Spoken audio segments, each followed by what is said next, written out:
The Surrey Police Service won't be getting all the money it requested this year. The police board and city staff agreed to shrink the budget by about $47 million after the police force underspent last year. Here's what happened. In November, the Surrey Police Board drafted a provisional SPS budget for 2026, asking for $331 million.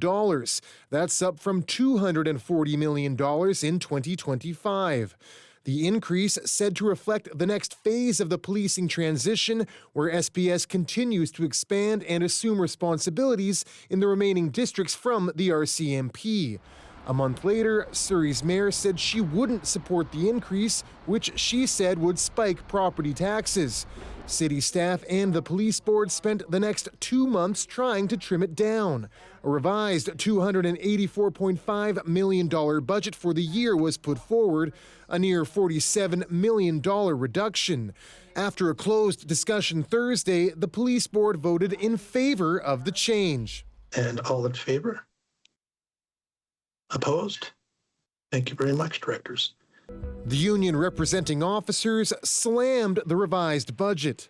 The extortion crisis going on in Surrey is pulling members away from frontline functions at a time that we're being asked to take over more and more districts. So if this is just an adjustment, why wasn't the proper consultations being made? But the mayor says the required officers will be paid for and that the SPS actually underspent last year. The Surrey Police Service was $40 million underspent last year. So the starting point for the budget is very similar. We're still increasing that budget by over $85 million. The union claims the savings came from things like vehicles, facilities, and IT, which will be needed as the service expands. And if those weren't spent in previous years, they'd logically need to be spent in this year. Surrey's police chief wasn't available for an interview, but said this to the board. Should the need arise as we move forward, we will be making application to the city for extra funding as needed. The latest chapter in this costly policing transition, the budget will soon be submitted to City Council for approval.